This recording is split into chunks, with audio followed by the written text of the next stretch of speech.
শুরু করছি পরম করুণাময় অসীম দয়ালু আল্লাহ তাআলার নামে। আগে ছিল জিয়া আন্তর্জাতিক বিমানবন্দর, জিয়া ইন্টারন্যাশনাল এয়ারপোর্ট।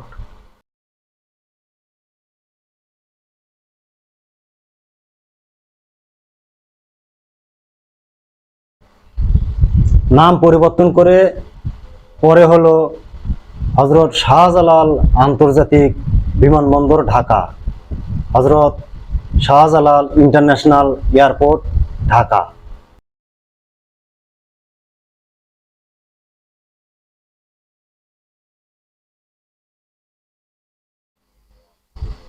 এখন বা ভবিষ্যতে জনগণের মাঝে প্রশ্ন আসতে পারে, এই বিমানবন্দরের নামের সংস্কার হবে কিনা। এখন এই হযরত শাহজালাল আন্তর্জাতিক বিমানবন্দর নাম পরিবর্তন করে জিয়া আন্তর্জাতিক বিমানবন্দর নামে বসবে কিনা। আমি ব্যক্তিগতভাবে অনুমান করে নিজস্ব জ্ঞানে বলছি, সরকার চাইলে করতে পারে, কিন্তু দুটি বিষয়ে সমালোচনা হবে। এক নম্বর হচ্ছে, যদি এই নাম পরিবর্তন করে জিয়া আন্তর্জাতিক বিমানবন্দর নাম প্রতিষ্ঠিত করা হয়, তাহলে জনগণের মাঝে সমালোচনা আসতে পারে যে অনেক অর্থের ব্যয় হবে, এই ব্যয়টা করা সঠিক বা সমীচীন বলে জনগণ মনে করবে না। দ্বিতীয় হচ্ছে, যেহেতু হযরত শাহজালাল রহমতুল্লাহি আলাইহি ওয়াসাল্লাম উনি একজন ভারতীয় উপমহাদেশের বিখ্যাত সুফি দরবেশ, একজন ধর্মীয় ব্যক্তি, সুতরাং এই নাম পরিবর্তন করে যদি জিয়া আন্তর্জাতিক বিমানবন্দর করা হয়, তাহলে জনগণের মাঝে একটা ধর্মীয় প্রভাব এর সমালোচনা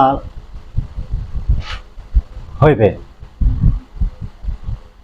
তাহলে দেখা যাচ্ছে যে তাহলে কি হবে, একটা অর্থের বিষয়ে সমালোচনা হবে, দ্বিতীয় হচ্ছে ধর্মীয় বিষয় নিয়ে সমালোচনা হবে।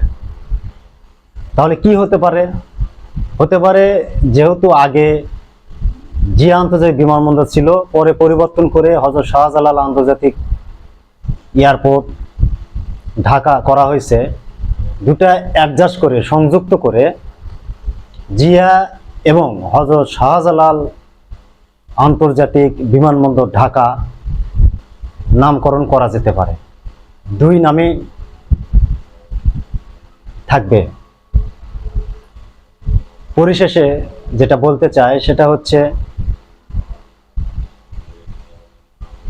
ভবিষ্যতে বা এখন জনগণের মাঝে যদি দাবি ওঠে যে জিয়া নাম সংযুক্ত করা হোক বা পূর্বের নামে বহাল রাখা হোক, তাহলে অর্থের প্রভাব এর যে আলোচনা এবং ধর্মীয় প্রভাবের যে আলোচনা, এটা জনগণের মাঝে বিস্তার ঘটবে। তো দুইটাই সামঞ্জস্য রেখে জিয়া এবং হযরত শাহজালাল আন্তর্জাতিক বিমানবন্দর ঢাকা নামকরণ করা হোক। পরিশেষে সবাই ভালো থাকবেন, সুস্থ থাকবেন।